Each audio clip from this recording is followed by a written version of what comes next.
Mr. DeVito, welcome to Mexico. Thank you. It's very nice to be here again. It's been a while.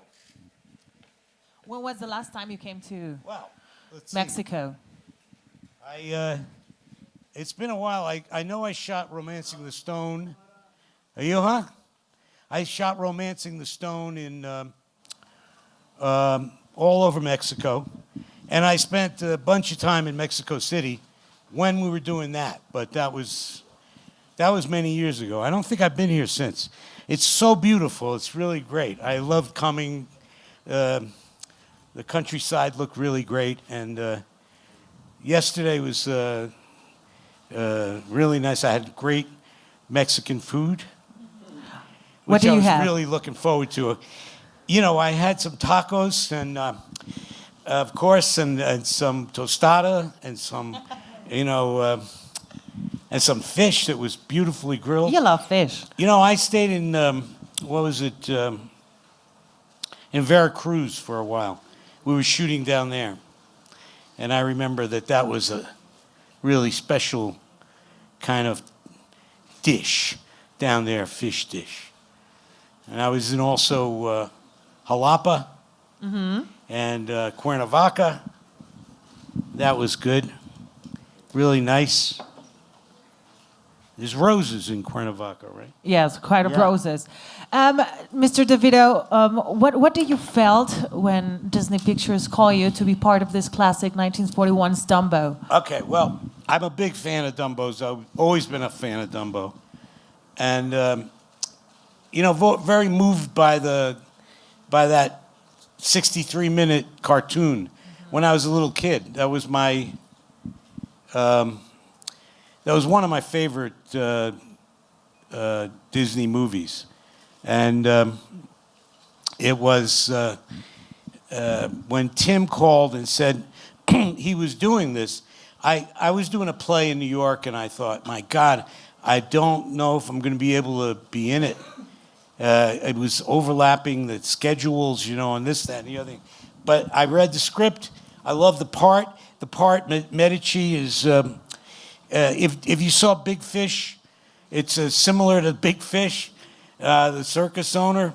And also, so we had a circus in Batman Returns. I had a lot of circus folk in Batman.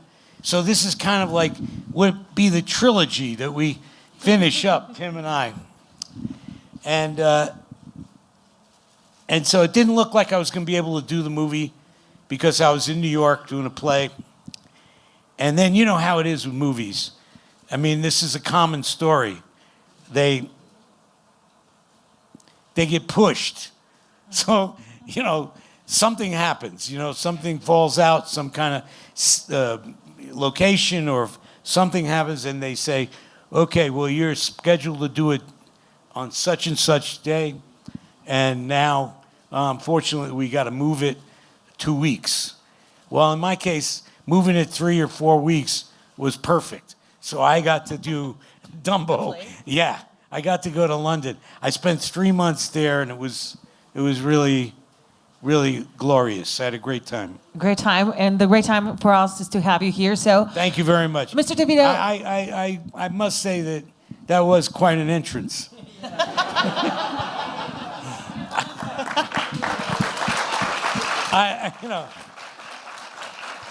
Yeah. You're lucky I didn't come into the front row. Okay. Would you mind if we start with the questions of the press? Sure, let's talk. A ver, la primera pregunta? De este lado, la Rulos del programa El Almohadazo, bienvenido. Quisiera saber que nos platicara un poco la ambientación que hizo Tim Burton. Ya apreciamos el tráiler y no lo sentimos tan oscuro como nos tiene acostumbrados el director.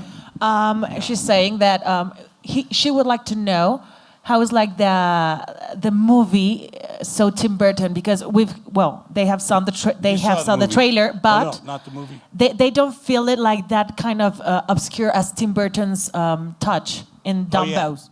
What can you say about that? No, did you see the movie? Yeah, you saw some the movie. of them. Some of them. Some saw the movie. Okay, so the idea is that there's the magic that Tim brings is in the movie. It's big time all over the movie. Tim Burton is all over this picture. The thing about it is that this is a story for old people, young people, kids of all ages. It has Tim's magical vision, all of the things that you would imagine how Tim would handle the subject. There are less, what would you call, brooding, darker things in the movie. It's not in that. There are like sadnesses, and there are emotional moments and things that, you know, but it's not overbearing he did. I think he really worked to keep it on an even playing field so that you could take your 3-year-olds to the movie and the 5-year-olds and also your grandparents. So That's it. yeah. Next question. Over there. ¿Nos escucha? Hola, ¿sí? ¿Me escucha? Okay. Sandra Sidle, Canal 11 Noticias. Quería saber si enfrentaste algún reto diferente al que hayas enfrentado en otra etapa de tu carrera con esta película. That if you went to something different with this movie Dumbo, within other kind of movies that you've done, like a challenge, a different challenge here at Dumbo. Well, every movie you do is a challenge in some way. This was like an experience of like joy and fun, and I embraced this big time with Tim.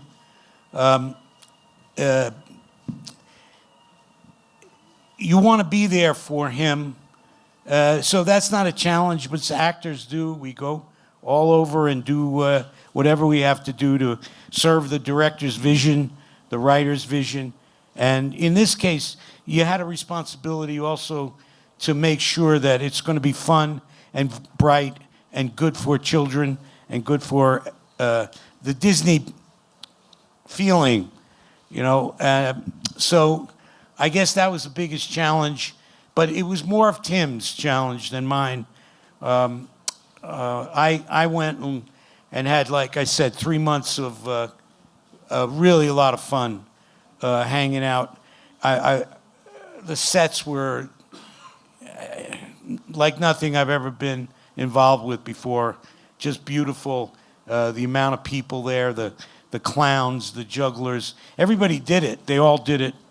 They were all very, very talented circus performers.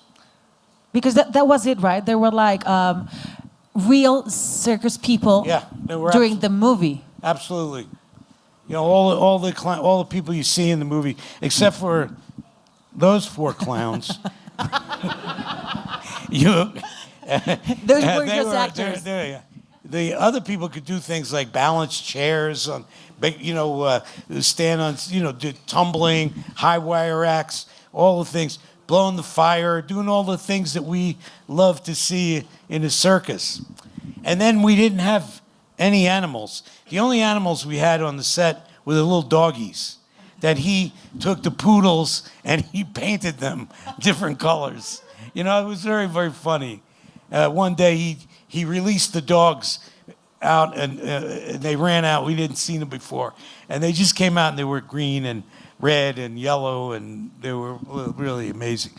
And then, of course, Dumbo. Dumbo wasn't there either. Dumbo came, he's very, very, he's a movie star. He didn't come right away to the movie. He had to wait for Dumbo. So we all waited around and Dumbo finally showed up. In the movie, not in the set. Just in the movie. Next question. Siguiente pregunta.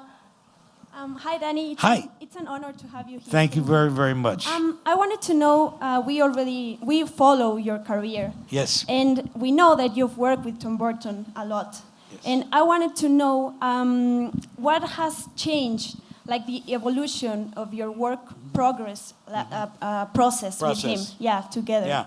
Well, it's a great question. And like the first time I met Tim was in his office in California, and I was astounded by. I knew he was an artist, and I knew that he went to Cal Arts, and he's got a reputation of being. And I'd seen Pee-wee's Big Adventure, and I'd seen Beetlejuice, and so I went in just in awe of all of the drawings and the way he communicates, basically, which is sometimes there are other directors who do this. They communicate with visuals. It's a lot of look at this. This is the way I see that. This is the way I see this. So there was a lot of what do you call catching up to him as an actor to find out how he worked, and that happened during Batman, and we had a great time during that. And then from then on, how it evolved is it was more, at the very beginning, I was not skeptical, but I just wanted to see, you needed to show me more and show me how the Penguin was going to be and how we were going to approach it and how operatic it was and how big it was and what kind of.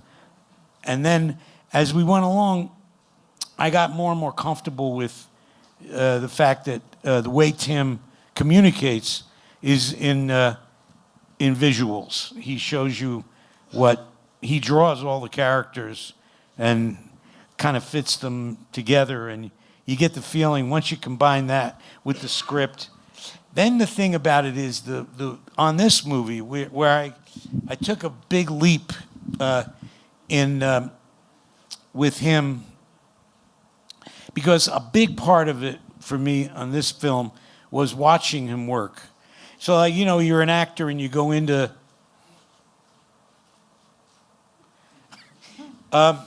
you're not just checking. Let's see if yeah, I think so. Don't print the picture. So you're an actor, and you go out there and you come to work and you put your makeup on and your costume and you do the whole routine, and then you go do your job and you leave. And I felt like with this movie, I didn't want to leave. I really went to work early. I got there, I got in my costume, I went down to the set, and the set was basically, it was huge soundstage in London. There were 5 sound stages, and you watch him paint with characters and things and props and moving big,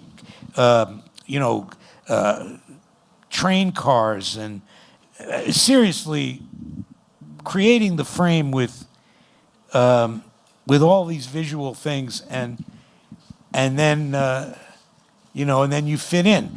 But like I said, my next movie that we'll do together, I will be really a pain in the neck. I'm going to stay with him all the time. He was like, Danny, what are you doing here? Because I love being around him, and I love watching him work. He's a genius. I wouldn't say he's a genius. No, yes. No, yeah, he is. ¿Alguna otra pregunta?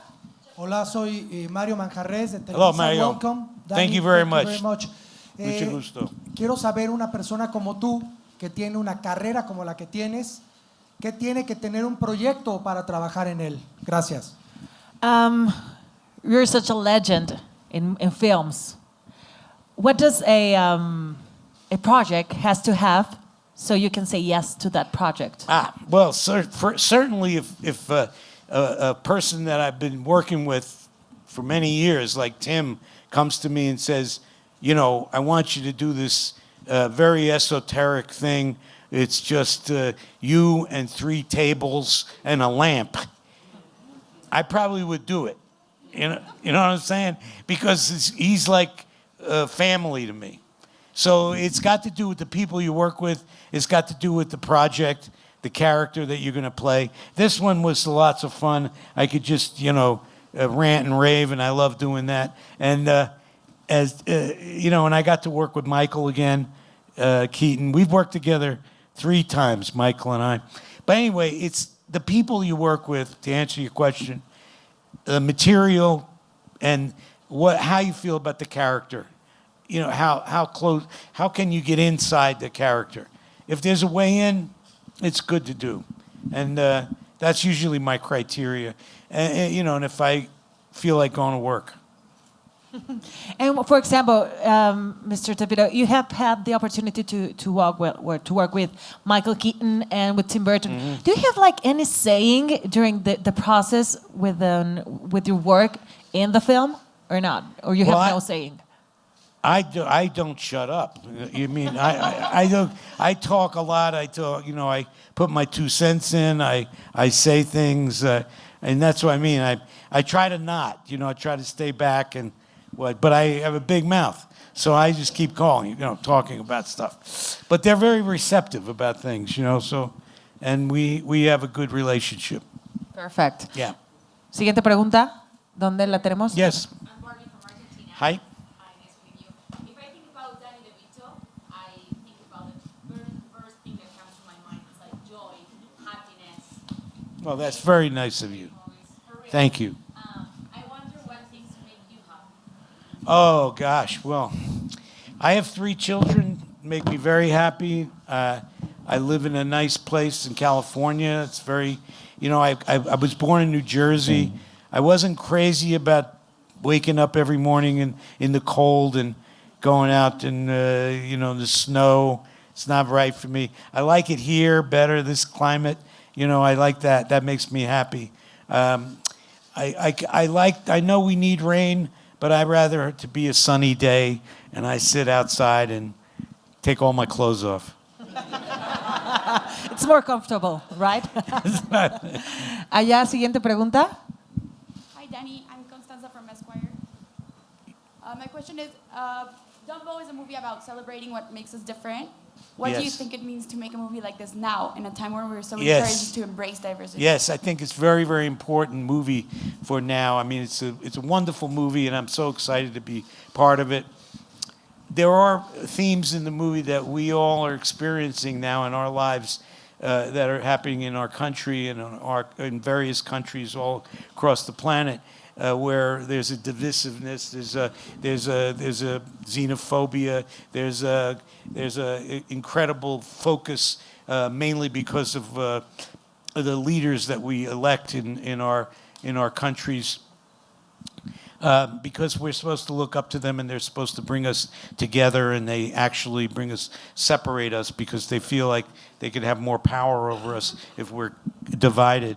So we not to get into all of that stuff, but seriously, in this movie, there's this creature that's born just like any one of us with various traits. It's beautiful joy. From Medici, I took Mrs. Jumbo. I bought Mrs. Jumbo. I knew she was pregnant.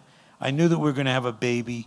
I didn't know what the baby was going to look like. And I also react in a very, kind of standoffish way at this little innocent baby, this beautiful, innocent creature, because it's different. It has, his attributes. They're just different than everybody else. And so I think it's a lesson in now for not only adults to realize that what we're exposing our children to, and how we have to be very, very conscious about educating our children, helping them understand that because somebody is different, that does not mean that they are useless or not value and don't have intrinsic value, human values that we all possess. So we have to, and then for children, the kids to see the movie is very important because they get that same message. And what we have to do is reinforce that message so that everybody knows we're all human beings, that we embrace each other. Well, a little animal with big ears can't has to be ostracized, has to be looked at in a kind of an odd way. But our wonderful movie and our story that we've loved all these years of Dumbo, we've always told the same story, that you can overcome things that you seem to be detriments to you, and use them as as very positive things, and change your life. So be who you are. Understand who you are, stand up for who you are, And we should make everybody know that that's the way we should operate as human beings on this planet. So. Great question. Great answer, Mr. DeVito. Thank you. Also a great question. Una más, allá. Yo, Ricardo Tinajero de Uno TV. ¿Cuál es el atractivo para las nuevas generaciones? Porque están acostumbradas a las guerras espaciales, a los efectos, a dinosaurios, verlos en la película, pero ¿cuál es el atractivo de Dumbo? ¿Cuál es el atractivo de esta película para estas nuevas generaciones que cautive como nos cautivó a varias generaciones atrás? Well, what's Dumbo's key in this film, you know, to these new generations? Because new generations are like so into special effects and everything is like lightning and so different. What's that key that Dumbo is going to capture these new generations? That's right, yeah. Yeah, it's heart. It's like inside. It's what's inside everybody. It could be, sometimes you'll see a superhero movie or what you say in lightning and this, that, and the other thing like that would be like shocking and fun and really exciting to see. And this turns you inside so that it's not just an exterior feeling. This is something that you can relate to in your heart. And you can understand this in your heart. So I'm hoping that that's what this speaks to with all the kids and who normally would like to see a diversity. Normally would like to see. I think a lot of kids like to see, all the video games and all the craziness and all the superheroes and everything exploding and whatnot, and that's all fun too. I like to see that too, but I think it's there's a place in your life and in your heart for Dumbo, big place, and I think it's going to mean a lot to kids when they see the movie. I made a movie called Matilda, which was a while ago, and the movie is now. Everybody has seen Matilda, basically. All the kids watch it, and they all love it. And she's a girl who was like kind of put in a spot with her father and mother, and they didn't treat her like she had any value. And so I think even though there's not a lot of explosions and there's not a lot of car chases and whatever in that movie, that movie resonates over the years, and it becomes a favorite, and kids pass it on to their little brothers and sisters, and so I think that's what's going to happen with Dumbo. And it's a great chance to connect, with our inner, maybe insecurities, and to be aware that families bound or bondings are the special things in life. That's another thing in the movie with families, with Colin's family and his children, and the other thing is that the circus is also a metaphor for the family, because we kept the kids, even though he went to war, his wife passed away in an epidemic. The family of the circus kept the kids solid. Those kids are really, absolutely great kids, and they care about. And then when Dumbo comes into their lives, they're really the ones who recognize his value and understand that everybody should be looked at for what's inside of them rather than just the way they appear to us, and albeit different in the fact that he's got big ears. Una última pregunta. One last question. Where is it?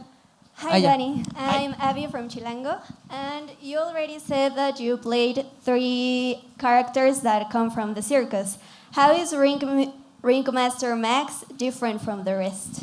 Well, the thing about it is I think in Dumbo we explore a little bit more of the economic situation of Max Medici. Max Medici is trying to make ends meet. He's trying to keep everybody in the circus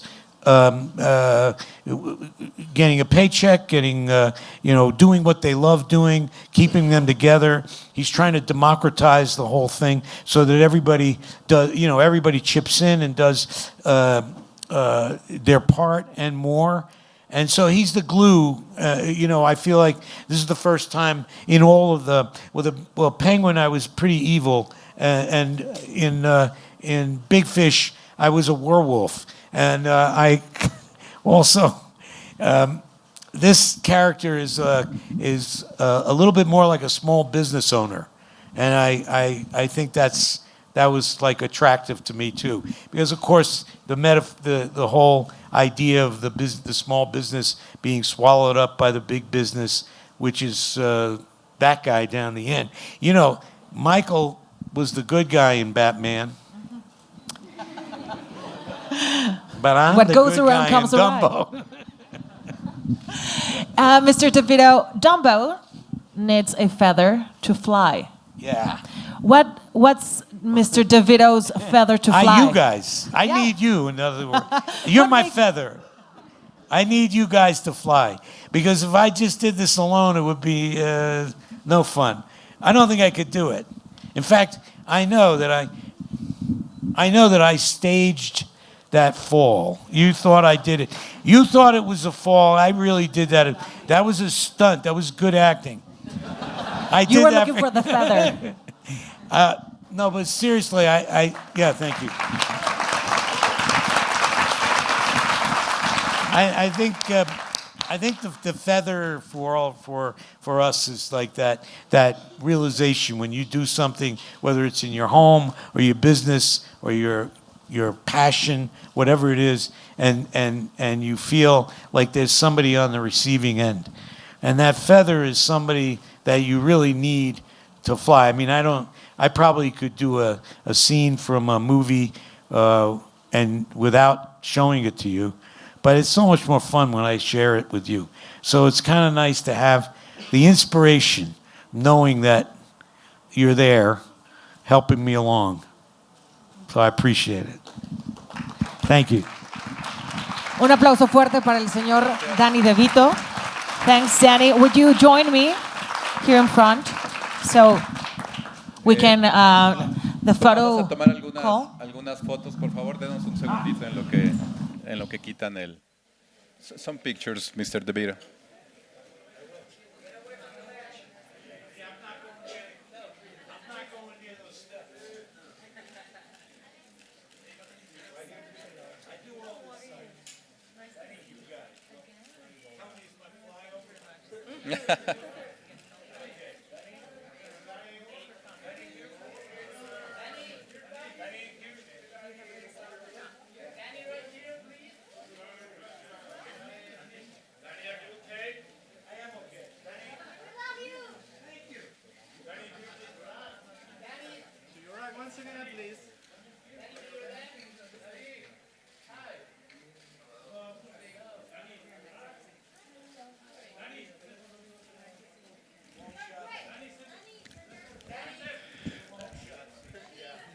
Muchas gracias a todos. Thank you, Mr. DeVito, for being here in Mexico. Un aplauso para despedir al señor Danny DeVito, por favor. Un honor tener a la leyenda del cine en nuestro país. Uno más. Thank you, Mr. DeVito. Amigos de la prensa, amigas, muchísimas gracias por acompañarnos el día de hoy y nos vemos próximamente en la siguiente. Muchas gracias, que tengan un gran día. 29 de marzo solo en cines.